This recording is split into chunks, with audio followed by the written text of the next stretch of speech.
Boa noite, gente, tudo bem? Sou o Silvio Júnior, sou pastor lá na Igreja Nova Vida em Maricá. Me sinto muito em casa em estar aqui com vocês por causa da Escola Avance. Talvez você já me conheça de lá, eu sou um dos professores e agora a gente dando aula através do Zoom, já estou ficando amigo, já me senti super à vontade aqui. Agora eu tô em casa, é minha casa aqui no Rio.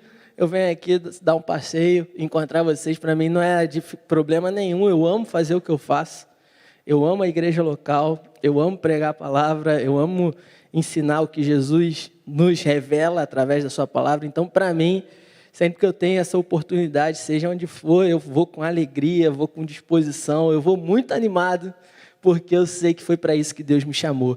E não há lugar melhor para a gente estar, senão no centro da vontade de Deus para a nossa vida, não é verdade? Então, hoje eu quero trazer uma palavra para você que Deus tem colocado no meu coração. Eu tenho meditado muito sobre isso. E eu quero começar já com essa frase, é um subtítulo em cima do tema que vocês têm conversado aqui na quinta-feira, Nós Somos Um. E eu já quero dizer para você que você não é a igreja.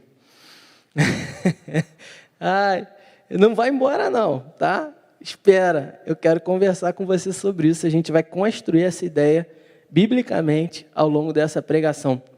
Mas a gente ouve muito essa expressão, eu tenho refletido sobre ela, eu tenho pensado sobre o que é a igreja, e eu amo a igreja. E uma frase que eu ouço muito é: eu sou a igreja sou a igreja sou eu, a igreja sou eu. E eu tenho estudado, pensado sobre isso, e eu quero já começar chutando o balde e falando para você: você não é a igreja. Não, Júnior, não, não. Mas antes, se você me der uma oportunidade, antes, não vá embora, quero que você conheça aqui a minha família, porque esse é meu primeiro ministério. Sempre que eu vou em outros lugares, eu gosto de mostrar isso para vocês. Aquela ali é minha esposa, a Natália, e aqueles dois são meus filhos, o Bernardo e o João Gabriel. O Bernardo tem 4 anos, o João Gabriel tem 2 anos. Esse é o ministério principal que Deus me deu. Eu estou preparando esses meninos aí para serem flechas poderosas na mão de Deus.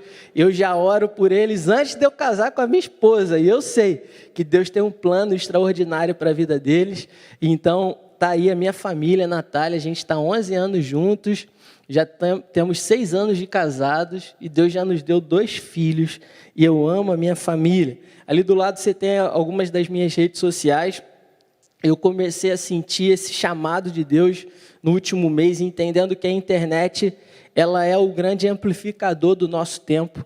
E eu entendo que Deus está fazendo, a gente está vivendo hoje uma revolução, no mesmo nível que foi a revolução industrial, né? Há 100 anos atrás, a gente está vivendo essa revolução no tempo de hoje. Com a pandemia, eu creio que Deus encurtou e abreviou esses tempos, trouxe algo que seria daqui a 10, 15 anos para um tempo presente, e a gente precisa estar atento à internet. Eu estava falando com os meninos no carro, eu sempre trago uma galera comigo, está aqui, ó, tudo discípulo nosso lá, filho na fé, gente que eu amo demais e que eu aposto e acredito na vida deles. Estou aqui com a dupla de Hugos, Hugo Calazans, Hugo Alves e o Caio, que é irmão do Hugo. Eu convidei eles para estarem aqui comigo, e são gente boa demais também, eu creio muito no que Deus está depositando sobre a vida deles. E eu vinha conversando com eles no carro, como Deus tem gerado isso no meu coração, da importância da gente estar na internet, da gente entender a internet como um amplificador daquilo que Deus tem gerado no nosso coração. Então já tem uma galera aqui da igreja de Jacarepaguá que está seguindo lá, que está acompanhando. Eu estou com um trabalho de mentoria. E se você quiser só seguir lá no Instagram, vai ser um prazer a gente estar junto. Tem meu WhatsApp lá e tem sido um tempo precioso. Não é? Então, para a gente já começar a entender que você não é a igreja, eu quero ler com você o texto de Mateus, capítulo... Na verdade, o texto ali está errado, tá? Eu não sei, eu não corrigi isso, está em 1 Coríntios. Ele fala o seguinte: não vos torneis causa de tropeço, nem para judeus, nem para gentios e nem para a igreja de Deus. Não vos torneis causa de tropeço, nem para judeus, nem para gentios e nem para a igreja de Deus. E o que isso tem a ver com o que a gente vai conversar aqui hoje? Porque quando Deus olha para a humanidade, Ele vê 3 povos da humanidade. Eles têm os judeus, os gentios e a igreja. E a gente precisa começar a pensar e refletir sobre isso para a gente ter uma ideia clara a respeito do que é a igreja. E por que a frase de que eu sou a igreja, ela não é biblicamente correta. Primeiro, quem são os judeus? É a linhagem de Abraão. Deus chama Abraão e fala: Abraão, farei de ti uma grande nação. Abençoarei os que te abençoarem, amaldiçoarei os que te amaldiçoarem. Se tu uma bênção. Essa é a promessa. Deus começa a partir da vida de Abraão a preparar um povo para receber o Messias, Jesus Cristo. Esse Messias já veio. Nós temos a Bíblia falando também sobre os gentios. Quem são os gentios? Todo o resto da humanidade que não é judeu é gentio. Paulo foi um apóstolo chamado para pregar aos gentios, para levar as boas novas do evangelho para um povo que a princípio não era o plano original de Deus, mas todo aquele que não é judeu é gentio. E depois a gente vê a Bíblia falando sobre a igreja no Novo Testamento. E a igreja no Antigo Testamento, a Bíblia não fala sobre ela, mas no Novo Testamento a Bíblia fala sobre a igreja. E a gente percebe que desses dois povos, Deus fez um. Quem é a igreja, então? A igreja, quando a gente lê lá em João, capítulo 1, versículo 11 e 12, fala assim, Jesus fala assim: veio para o que era seu, mas os seus não receberam. No entanto, a todos os que receberam, aqueles que creem no seu nome, deu-lhes o poder de serem feitos filhos de Deus. Antes, o povo de Deus era povo por herança, por nascimento, por sangue. Hoje, nós somos povo de Deus por meio da nossa fé. E é legal a gente entender lá em Efésios, capítulo 2, abre lá comigo, eu quero ler com você esse texto com mais calma. Efésios, capítulo 2, do versículo 13 ao 22, a Bíblia fala assim, Efésios, capítulo 2, do versículo 13 ao 22. Efésios, capítulo 2, do versículo 13 ao 22. Quem achou, fala, achei. Quem não achou, fala, me espera. Eu espero. Efésios capítulo 2, do 13 ao 22, a Bíblia diz assim: agora, porém, em Cristo Jesus, vós que antes estáveis longe, já pelo sangue de Cristo chegaste perto, pois ele é a nossa paz, o qual de ambos os povos fez um e destruiu a parede de separação, a barreira de inimizade que estava no meio, desfazendo na sua carne a lei dos mandamentos, que consistia em ordenanças, para criar em si mesmo dos dois um novo homem, fazendo a paz, e pela cruz reconciliar ambos com Deus em um só corpo, matando com ela a inimizade. E vindo ele, evangelizou a paz a vós que estáveis longe e aos que estáveis perto, os gentios e os judeus, pois por ele ambos temos acesso ao Pai em um mesmo Espírito. Assim já não sois estrangeiros nem forasteiros, mas concidadãos dos santos e membros da família de Deus, edificados sobre o fundamento dos apóstolos e dos profetas, sendo o próprio Cristo Jesus a principal pedra angular. Nele, todo o edifício bem ajustado cresce para templo santo no Senhor, e nele também vós, juntamente, sois edificados para a morada de Deus no Espírito. Deus levanta um povo, Deus sempre trabalhou dessa forma, Deus levantando um povo para cumprir a missão dele aqui nessa terra. Desde a queda do homem, Deus escolhe Abraão para preparar um povo para receber o Messias, são os judeus. Em João capítulo 1, versículo 11, a Bíblia fala que Jesus, o Messias, ele veio para os seus, mas os seus não o receberam. Por isso, Deus-nos o direito de sermos feitos filhos de Deus por meio da fé, da crença na obra que Cristo Jesus realizou na cruz do Calvário por nós.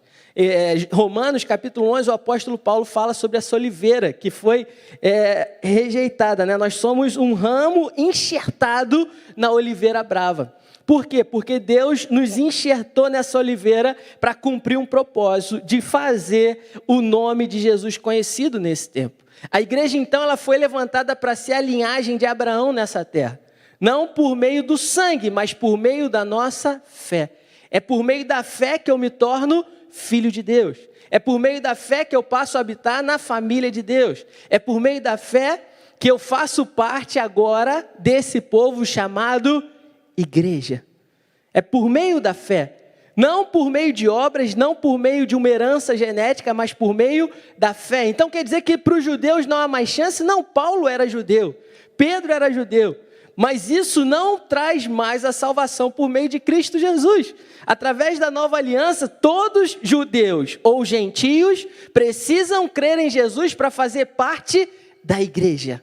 E a igreja é sim o povo de Deus nessa terra.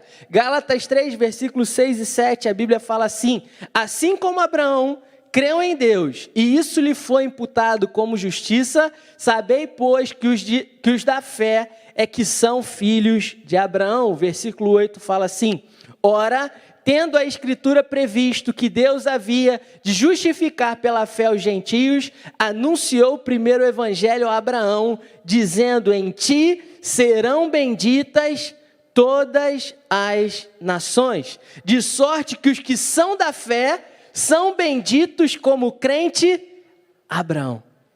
O que a palavra de Deus está nos ensinando é que a partir da obra de Cristo Jesus, porque os judeus rejeitaram o Messias, Deus ele restaura um povo e prepara um povo para cumprir o plano dele nessa terra, de trazer salvação, cura, restauração para toda a humanidade. E a Bíblia chama esse povo de igreja.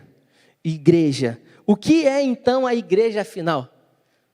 A igreja é um prédio? Não, nunca foi e nunca será. A igreja sou eu sozinho? Não. Você sozinho nunca será a igreja. Nunca será a igreja. Essa é a maior mentira que o inferno está tentando fazer você acreditar. Que eu, por mim mesmo, me basto para ser a igreja. Eu sei que a gente fala isso de forma inocente, mas eu comecei a pensar muito sobre isso, cara. E eu não vi fundamento algum na Bíblia para dizer que eu sozinho, eu sou a igreja. Não tem como. Eu sozinho, eu nunca, jamais serei a igreja. Eu sou membro de um corpo maior, que é a igreja. Mas sozinho, eu sou só um membro. E um membro longe do corpo é um membro morto. Não é? Deus nos livre, mas perde um dedo, algum problema, tem que botar no gelo e ligar, tentar ligar rápido. Senão, o que acontece? Em poucas horas, morreu, acabou. Um membro fora do corpo é um membro morto. Eu que amo a Deus e vivo para Deus, se eu estou longe do corpo, eu morro. A igreja então é o quê? A igreja é o povo de Deus. A igreja é o povo de Deus, é um coletivo de pessoas. E o que faz um povo? Existem algumas características que formam um povo. O que faz um povo? Um idioma, uma linguagem, uma maneira de se comunicar. Existe uma linguagem do Espírito derramada sobre a igreja, que nos liga diretamente ao nosso Pai, a língua dos anjos, que a nossa mente não interpreta, mas que nos conecta diretamente ao nosso Pai, conecta diretamente o nosso espírito ao Espírito de Deus. E a Bíblia diz que esse idioma está disponível para todos aqueles que creem. Um povo, ele compartilha de valores, e que são valores do que eu acho, do que eu penso, mas são valores do reino de Deus. Valores apresentados por aquele que governa um reino de reis e sacerdotes, que somos nós, o povo de Deus, a igreja do Deus vivo. Uma característica de um povo é a cultura, é algo que se estabelece, que deve ser intencional no sentido de nós firmarmos uma cultura que reflita de fato o que Jesus ensina. Uma cultura que reflita o que Jesus traz nas bem-aventuranças, por exemplo, onde bem-aventurados são os simples, os humildes, porque eles verão o reino dos céus. Uma cultura que reflete o caráter de Deus de amor, fé, graça, esperança, bondade, benignidade, mansidão, porque são princípios eternos e imutáveis do nosso Deus. São esses princípios que, quando colocados em prática, fazem de nós povo, corpo, fazem de nós igreja de Deus. Amém? Uma história. A gente tem uma história. Uma história que começa em Adão, depois tem o segundo Adão, passa por Abraão, os pais da fé. Uma história que nos traz até aqui, irmãos.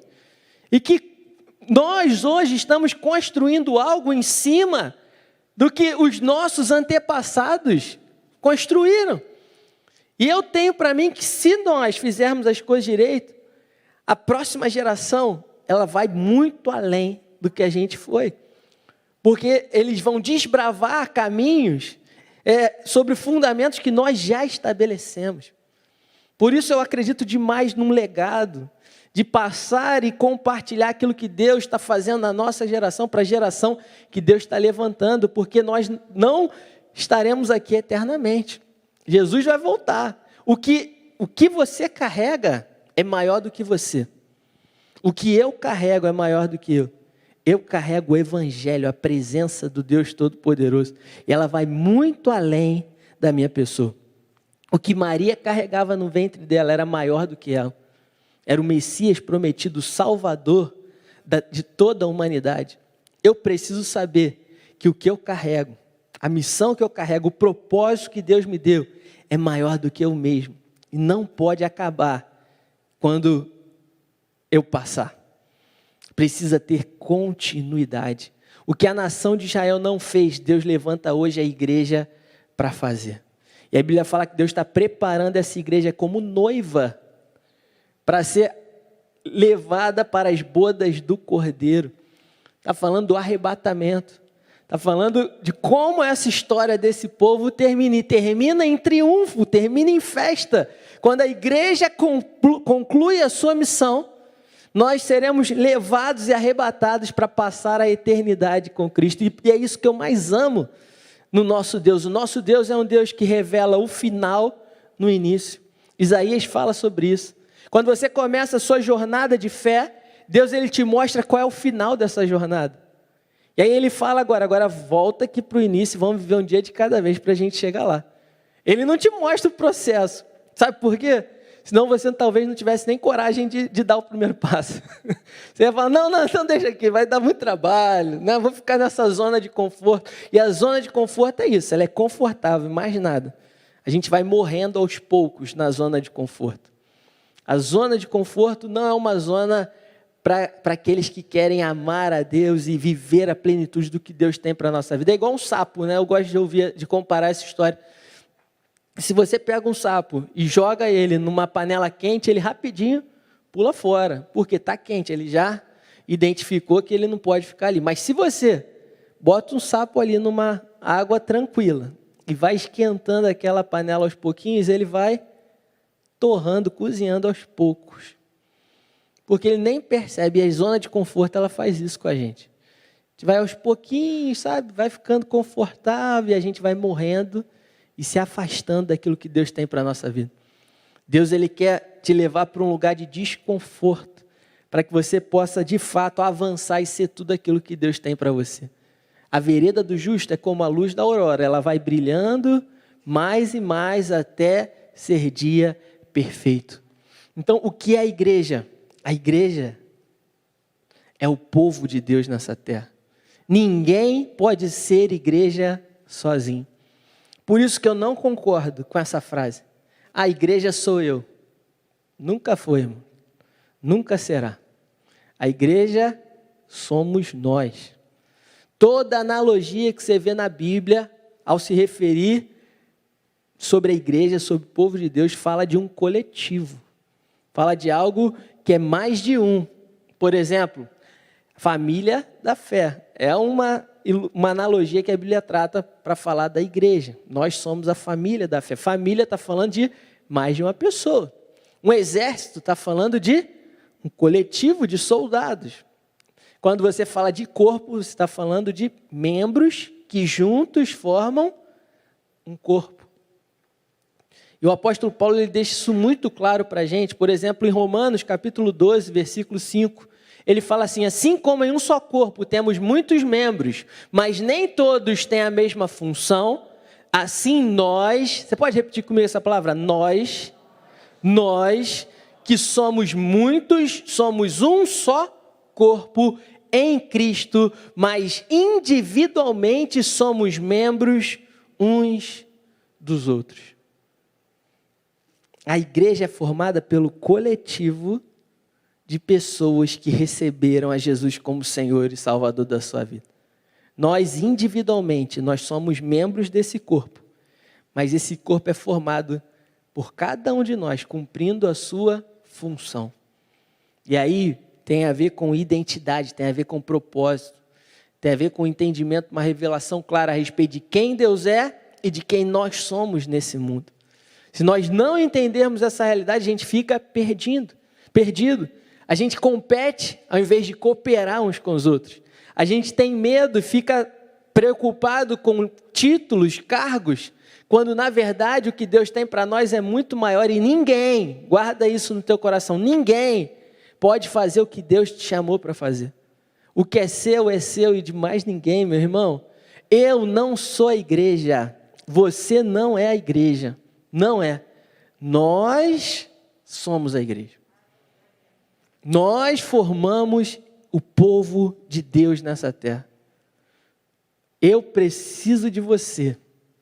A musiquinha do Nova Vida Kids, lá de quando eu fazia parte dele, né? Estou com 32 anos. Meus filhos vão cantar ela, não sei se ainda cantam lá, mas eu preciso de você, você precisa de mim, nós precisamos de Cristo até o fim. Sem parar, sem cessar, não pode vacilar, é isso. Segue a música aí na sua cabeça. Mas a gente precisa avançar, irmão. Avançar entendendo quem Deus nos chamou para ser. Ministério, propósito, chamado só faz sentido se ele transbordar e for uma bênção na vida de outras pessoas. Ministério, propósito não faz sentido se for só para mim. Não faz, não foi para isso. Deus nos chama para sermos seus instrumentos, para a edificação do corpo de Cristo nessa terra. Efésios capítulo 4, versículo 11 fala sobre isso. E 1 Coríntios 12, irmãos, eu adoro esse texto. Para a gente ganhar tempo, eu não vou ler todos os 3 capítulos que Paulo fala da comparação da igreja com o corpo de Cristo. Primeiro, está lá em Romanos capítulo 12. Se você quiser anotar e ler depois, Romanos 12, ele começa falando sobre o poder da gente ter uma mente renovada e ele continua mostrando a importância da igreja como um corpo. A gente lê um trecho aqui. Efésios capítulo 4 fala sobre o corpo de Cristo, a unidade do corpo. E mostra que nós, trabalhando, cada um na sua função, nós edificamos o corpo, trazemos maturidade para o corpo. E 1 Coríntios 12, tudo o apóstolo Paulo que escreveu. Ele fala sobre isso também a partir do versículo 12, eu quero ler com você. Ele fala assim, um só corpo, muitos membros. Um só corpo, muitos membros. A palavra de Deus diz assim, assim como o corpo é uma unidade, mas tem muitos membros, e todos os membros, sendo muitos, formam um só corpo, assim é Cristo também. Pois todos nós fomos batizados em um só Espírito, formando um só corpo, quer judeus, quer gregos, quer servos, quer livres, e a todos nós foi dado o beber de um só Espírito. Ora, o corpo não é um só membro, mas muitos. Faz sentido? O corpo não é um só membro, mas muitos. Você não é a igreja sozinho. Se o pé disser, porque não sou mão, não sou do corpo, não será por isso do corpo? E se a orelha disser, porque não sou olho, não sou do corpo, não será por isso do corpo? Se todo o corpo fosse olho, onde estaria o ouvido? Se todo fosse ouvido, onde estaria o olfato? Deus, porém, colocou os membros no corpo, cada um deles como quis. E se todos fossem um só membro, onde estaria o corpo? Quem distribui os dons, quem define o propósito, a missão, é Deus. Eu preciso descobrir essa missão e viver o melhor. Dar o meu melhor para cumprir isso na face da terra. Porque cada um de nós aqui temos um propósito específico, estabelecido de Deus para nós. Você faz parte do corpo de Cristo. Se todos fossem um só membro, onde estaria o corpo? Versículo 20, pois há muitos membros, mas um só corpo. O olho não pode dizer à mão, não tenho necessidade de ti, nem ainda a cabeça aos pés, não tenho necessidade de vós. Antes, os membros do corpo que parecem ser mais fracos são necessários, e os que parecem menos honrosos no corpo, a esses honramos muito mais. E aos que em nós são menos decorosos, damos muito mais honra. Porque os que em nós não são mais nobres não têm necessidade disso, mas Deus assim formou o corpo, dando muito mais honra ao que tinha falta dela, para que não haja divisão no corpo, mas antes tenham os membros igual cuidado uns dos outros. De maneira que se um membro padece, todos os membros padecem com ele. Se um membro é honrado, todos os membros se regozijam com ele. Ora, vós sois o corpo de Cristo e individualmente membros desse corpo. A uns pôs Deus na igreja, primeiro apóstolo, em segundo lugar profetas, em terceiro lugar mestres, depois operadores de milagres, depois dons de curar, socorros, governos, variedade de línguas. São todos apóstolos, são todos profetas, são todos mestres, são todos operadores de milagres, têm todos o dom de curar, falam todos em outras línguas, interpretam-nas todos. Portanto, procurai com zelo os melhores dons, e agora eu vos mostrarei um caminho sobremodo excelente. Queria chamar o Ministério de Música aqui na frente, para a gente já pensar e começar a caminhar para o final da nossa conversa. Para que a gente viva a realidade do corpo, nós precisamos do verdadeiro amor que vem do céu. O amor ágape. Porque quando Paulo termina de dar a realidade do corpo, fala da multiplicidade dos membros, da multiforme graça de Deus se manifesta de maneiras diferentes através das nossas vidas. E ele diz que nós devemos servir mutuamente uns aos outros, que quando alguém sofre, todos sofrem, que quando alguém é honrado no corpo, todos são honrados. E se tem um lugar que às vezes a gente não vê essa realidade, muitas vezes é na igreja. A gente vê um irmão que caiu, que falhou, que está mal, em vez da gente ajudar, a gente às vezes acaba de enterrar. Não é? Aquele membro que está doente, que está ferido. Você já teve uma mão encravada, irmão? Incomoda, né? Incomoda tudo. Você não consegue às vezes nem calçar um sapato. Incomoda o corpo todo. Deus colocou isso no meu coração. Eu até escrevi um e-book falando sobre essa história aqui, que é o que move a minha vida. Eu acho que antes da gente procurar ter uma igreja grande, forte, a gente precisa ter uma igreja saudável. Porque é a saúde da igreja que determina se nós vamos curar ou ferir as pessoas como corpo. É a saúde da igreja que determina se a gente vai cumprir ou não o papel para o qual Deus nos chamou. E quando a igreja está saudável, não existe outra instituição, outra organização, outro povo tão lindo como a igreja nessa terra. Não existe. Eu amo a igreja local. Eu amo ser parte do povo de Deus. Eu amo viver em comunidade.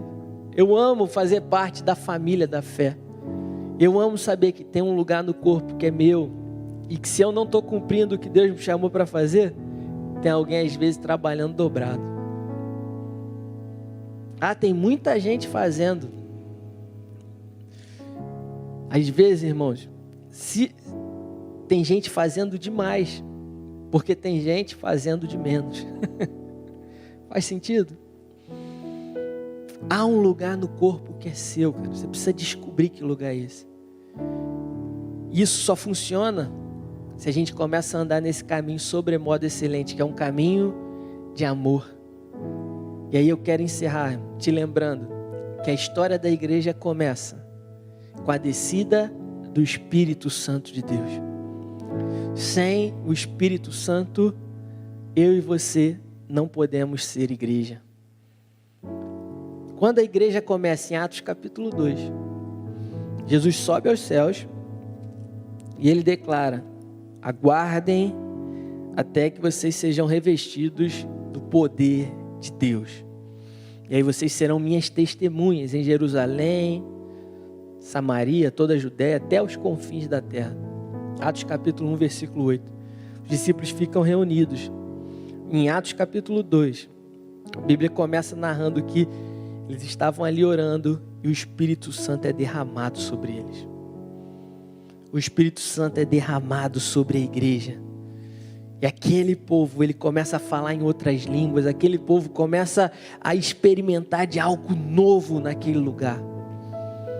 Deus começa uma nova era na história da humanidade, que alguns teólogos chamam de a era da igreja, é o que a gente está vivendo hoje, que vai se encerrar quando a igreja for arrebatada, para celebrar as bodas do Cordeiro com Cristo. É assim que eu creio. Antes da grande tribulação. Essa é a visão que eu tenho, que eu entendo. E aí, irmãos, quando você vê aquele povo sendo cheio do Espírito Santo, aquilo começa a causar um alvoroço, as pessoas vão falar: o que está acontecendo naquele lugar? E o mesmo Pedro, que 50 dias atrás havia negado Jesus, que havia se escondido, ele se levanta com autoridade, com ousadia. Ele começa a pregar e a falar e a anunciar as obras daquele que nos chamou das trevas para a sua maravilhosa luz. E a Bíblia fala que mais de 3.000 almas se converteram. E assim que ela fala sobre isso, está no versículo 41. Ele começa a contar que a partir dessa pregação, eles continuam, e versículo 42 fala assim: e perseveravam na doutrina dos apóstolos, na comunhão, no partir do pão e nas orações. Em cada alma havia temor, e muitas maravilhas e sinais eram feitos pelos apóstolos. Todos os que criam estavam juntos e tinham tudo em comum. Vendiam suas propriedades e bens e repartiam com todos conforme a necessidade de cada um. Perseverando unânimes, havia unidade. Todos os dias no templo e partindo o pão em casa, comiam juntos com alegria e sinceridade de coração, louvando a Deus e caindo na graça de todo o povo. E todos os dias acrescentava o Senhor à igreja aqueles que iam sendo salvos. Começa a igreja com a descida do Espírito Santo. Você quer ser igreja, povo de Deus nessa terra? Seja cheio do Espírito Santo de Deus.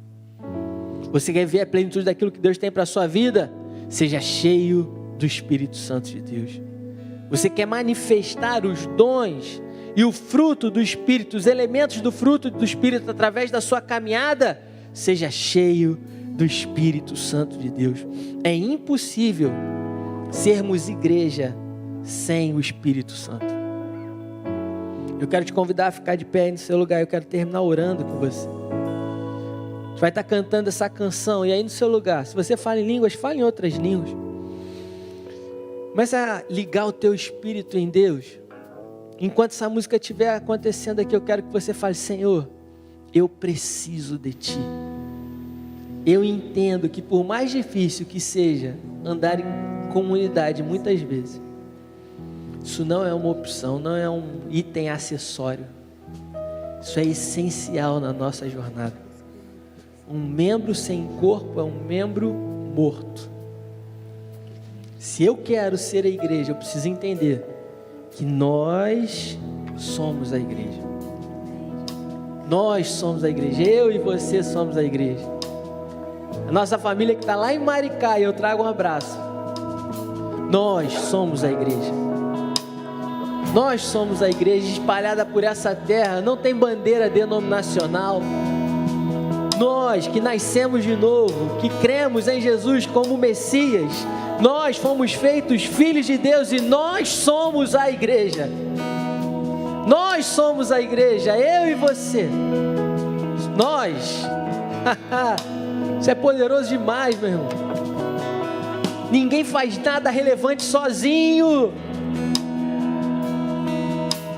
Por trás de todo grande líder, há um time extraordinário fazendo as coisas acontecerem. Deus está levantando um povo poderoso, amém? Vamos cantar ao Senhor, aleluia. Sejam cheios, cheios, cheios, cheios, cheios do Espírito Santo de Deus.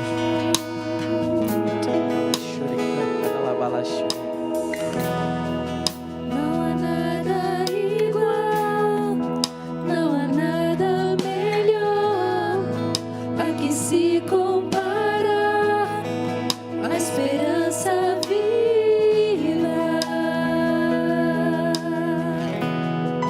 Tua presença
aqui.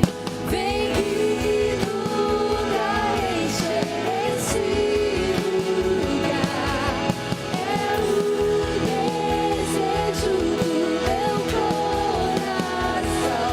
Sermos inundados por tua glória, Senhor. Santo Espírito, és bem-vindo aqui.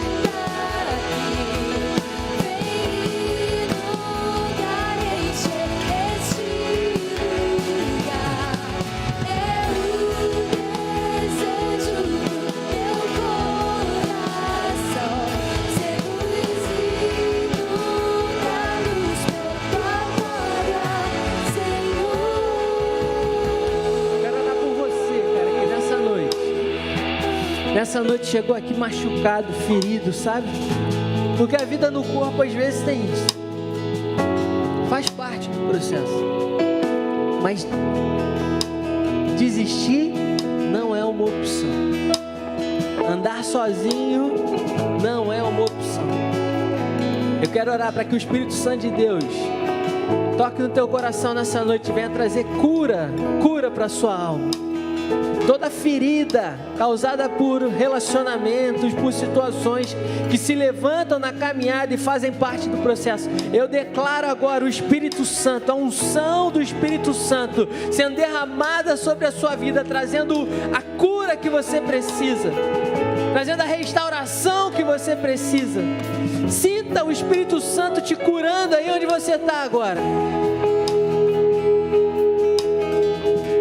Toda marca, toda ferida,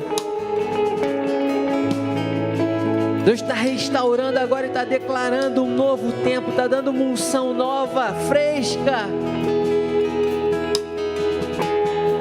para recomeçar e você poder viver a plenitude daquilo que Deus tem para você, para você sair desse lugar, dessa caverna que você se encontra hoje, ter coragem para levantar e permitir que o rio de Deus flua através da sua vida.